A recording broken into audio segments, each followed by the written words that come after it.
You drank like once, didn't you, when you were on that horrible Yeah, date where you were kidnapped? yeah, and I got wine drunk. How was that? What were you like? I felt sick. Yeah, I have a It's bucket in case I puke. Yeah, I felt sick and I was like, "Ugh," and I was just kind of like sat there on the side of the car and I was like, I want to go to sleep, but I know if I do, I might wake up a place You're I gonna don't wake want to up in wake her up. basement. Yeah, dude. Yeah, and so I So was like, I Bo need got to straight stay up date awake. napped. Bo got True. date napped. You wanna tell the story, Bo? Because there's a lot of people saying what in chat. Oh, okay.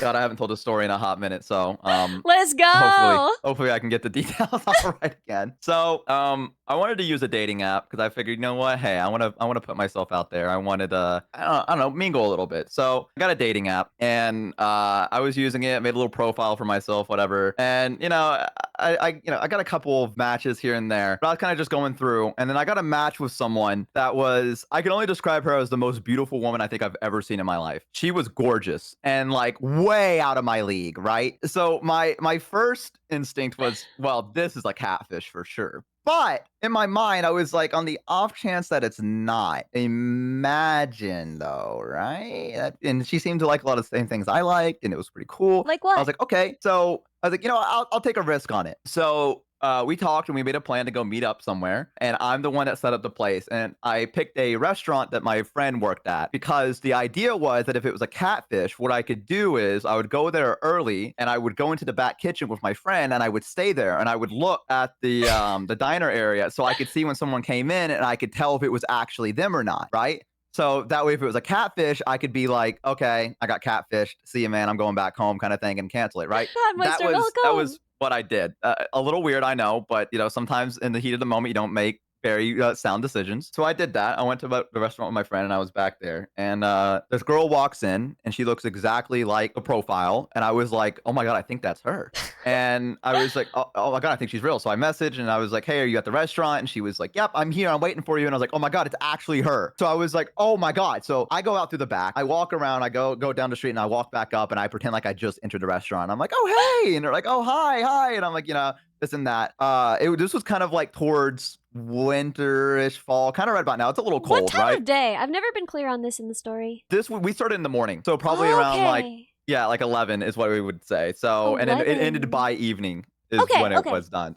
So I walk up and I'm like, hey, and all this stuff, and she's like, because we set up beforehand like a date plan, right? And assuming that weather was good, we would do the date plan. It was go to like a zoo, a botanical garden, and some wine tasting at a place. Pretty cool date, right? Yeah? So it's a little bit cold, so I'm kind of bundled up, and I meet up with her and stuff, and we're talking, and it's all going really really well. And she's like, "Yeah, I'll drive us to the place," because that was the plan that we made. And I should have been the one to drive in hindsight, but I was like, you know what? Hey, get to save on gas. Might as well let her drive, right? So Wait, so she wanted to drive. That should be a red flag. I feel like if someone is insisting on driving, that's a red flag. No matter who they yeah, are. it's yeah, Like, no one and should care, right? well, I've never done any of this before, so this was unique for me. So I Yeah, didn't okay, really okay. know the red flags or like what to look for, right? Mhm. So we get in the car and we're talking, we're yapping, like we're laughing, making jokes, things like that. And we go down the road toward the zoo, and I'm like, it's a little cold today. I don't really think I want to go to the zoo. Maybe we'd go somewhere else, like, maybe like a movie or something like that. And the car goes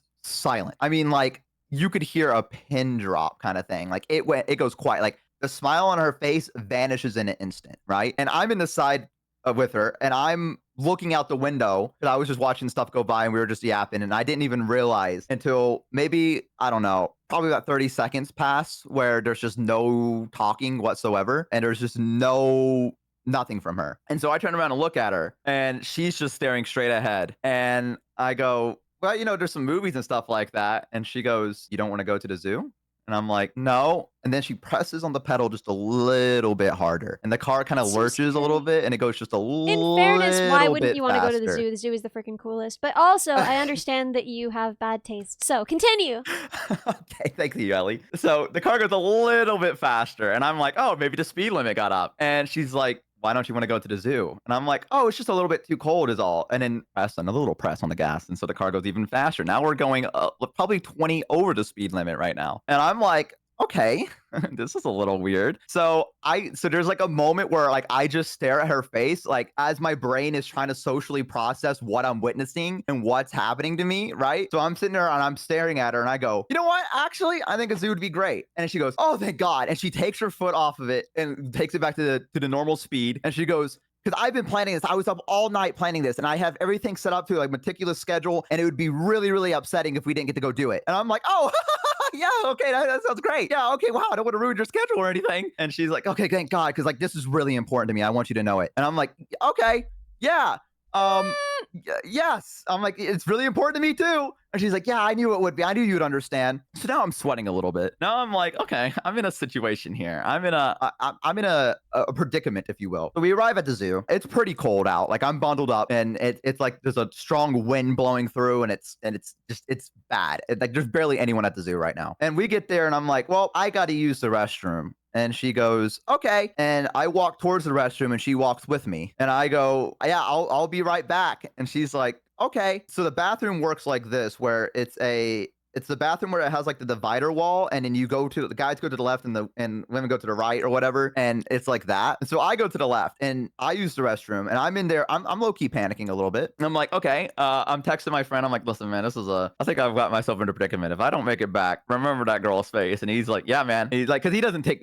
Listen, we say this shit all the time. So like, we joke with each other. So he doesn't take me seriously. So I already fell in that plan. So I walk back out of the bathroom after I get done using it, and I almost run head first into her, because she is not just waiting on a bench that like looks at it. She's waiting at the place. She's waiting at the stalls. I like run into her, and she's like, oh, and I'm like, oh, hey. And she's like, okay, you ready to go? And I'm like, yeah, let's go. Right. So we go to the zoo, we look around. She tells me about how this thing is an ape and not a monkey because it doesn't have a tail and things like that. Like corrects me and whatever. And it's cool. I got to see a gibbon. That was pretty cool.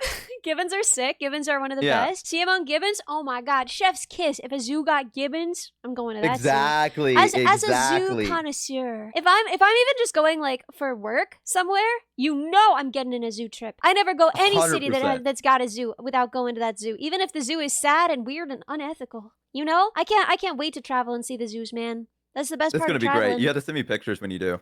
Mhm. So we go to the botanical garden. I go wine tasting, and I figure out that I actually hate wine. I feel bad because this was like a local orchard, and they were like, and everything here is locally grown. And they like give me a sample, and I have to like not gag every time I like take a sip of one of them. And I'm like, oh, this is so good, and it just tastes fucking awful every time. And I just keep eating the crackers, not realizing that those are supposed to be palate cleansers. And I'm just like eating the crackers that they give me, and I'm like, this shit's good though. I eat the crackers, and they're like, yeah, that's supposed to be palate cleansers and stuff. And I'm like, oh, so I have no idea. So anyways, I get a little bit wine drunk. I'm a little, I don't know if I would say tipsy, buzzed. I don't know what the proper word for it is. But I'm not feeling 100 right now. I'm already like, but I can't go to sleep, So the date finally ends, and she's like, well, where do you want me to drop you off at? And I'm like, oh, drop me back off at the restaurant. And she's like, are you sure you don't want me to drop you off at home? And I'm immediately like, no, I don't want you to know where I live. Absolutely not. And I'm like, it's okay. You can drop me off at the restaurant. But she keeps like pressing it. She's like, are you sure? Are you sure? And I'm like, yeah. And she's like, I don't want you to walk all by yourself. It's cold and it's getting night, and it's going to be really cold. And I'm like, no, that's okay. I'll be good. I'll be fine. I got a friend that works at a restaurant. That's a mistake. I shouldn't have said that. So now she knows I have a friend there. Eventually she relents, and she pulls up to the restaurant parking lot, and she's like, that was a great date. And I was like, yeah, it was. And I go, well, I'll see you around. And I go to step out of the car, and she grabs me by my wrist, and she basically yanks me back into the car, and I fall back into the seat, and she goes, can you give me your phone number? And I go, oh, and so I'm panicking, and now I'm like, yeah, I'll give you my phone number. And so what I do is I give her my friend's phone number, because I'm a good friend, and I do that. So I give her my phone number, and I go, all right, well, I'll see you. And I go to step out again, and she yet again grabs me by my wrist and yanks me back into the car. And then I always remember this moment because she stared me dead in the eyes, and she didn't type it into our contacts list on her phone. She typed it into the dial thing, like the key, like you're about to call. And she looks at me, and she presses the phone, like the call button, and she stares at me, and I'm looking at her in the car knowing full well my phone is not gonna ring. And we just sit there and we stare at each other, and there is no ring in the car. There is no ring. And I sit there and I look at her, and I go, that's crazy. I'm like, you know what? Get out of there! I wasn't thinking. I gave you my friend's phone number. That's what happened. I'm so sorry. I was thinking about my friend. There's no And way she you goes, can sell that. "Oh, no, she knew." When she goes, that's okay. Give me your number," is what she says to me. And this time with a little bit more stern of a voice. And so this time I actually give her my phone number and she calls it and it rings. And I go, "Oh, all right. Well, I gotta go." And she's like, "All right, hey, I want you to know this night really meant a lot to me. And I think we have something." And I go, "Oh, okay. Yeah. Well, I'll see you around." And she's like, "See ya." And so I close the door. I go into the restaurant and I immediately beeline it to the back where my friend is working. And I'm like, "Dude, I have made a terrible mistake. This lady is there's something not right, and I'm terrified." And he's like, "What are you talking about?" He's like, "What's wrong? What went wrong?" And so I tell him all that. And as we're talking, she's still sitting in the parking lot. She hasn't left. She didn't pull out and leave. She's just sitting in the parking lot, and we can see her Yeah, dude, you're because late to your wedding. I apparently so. I wasn't aware. And she's like looking into the restaurant and like waiting, right? So I am like, I can't leave. I can't go back home. I can't walk out because she's gonna see me and I don't know what's gonna happen, right? So I'm sitting there back with him. And he's like, "Okay, I'm gonna get off my work shift here soon. My car is parked behind the restaurant because it's employee parking. So what you can do is you can go there, we can get in the back, and I'll drive us out here and I can drop you off back home." So I'm like, "Thank you, man." So I don't go out from behind the restaurant. I stay there. And my friend claims that she eventually pulls out and she backs away. But what happens is that she goes down the road and then she comes back up the road as if she's looking for me, assuming I left out from the back and she didn't notice that I left. Like she is looking for me up and down the road right now, trying to figure out if I've left already. And I don't know doing what. I don't know for what, but she is patrolling the roads basically because we keep seeing her car appear, then going away and appearing and going away. So my friend's work shift finally ends, and then I sprint out to his car and I jump into the back and I lay down in the back, like on the ground, like on the floor. And he gets in and he pulls out and we drive and he's like, "You're okay." He's like, it's fine." You're And then not he's okay, like, it's not fine. yeah, he's like, "Listen, I don't want to alarm you, but her car is about to pass us. Stay low." And so I'm like, "Okay," and I'm like staying low, and then like I see like the like because it's getting dark, so I see her headlights kind of go over the car, like as I'm like hiding, and I'm like, "Ooh." And so he drops me off back home. I delete the app. I delete everything, and I make a point to change my number. But the worst part is that I avoided it. Now my friend said for a month or two this girl kept appearing at the restaurant and asking if the person So that knew freaking Bo was working scary. here. She was like, "Yeah, Bo said he had a friend that worked here. Is there a person here? Is that person here?" And everyone was like, "Nope, we don't know a Bo. No, sorry, we don't know who that is. Like we've never like we don't know who that now." And she's like, "Oh, okay, okay. I guess I'll try again tomorrow." And they're like, "Yeah." And she's like, "Do you know what their work schedule is?" And they're like, "No, no, we have no clue. We don't get to look at that," or kind of thing. And so it was like for a month or two that she did this. So I changed my number, and the moral of the story is I'm never using a dating app ever again. And that's the story of when I got kidnapped and I held live hostage in for a date. fear of this. I live in fear of this because this is the thing, Bo, is you're like, yeah, I'll be your bodyguard. And then you got kidnapped by. Listen, how much do you think this person weighed? Like, just estimate.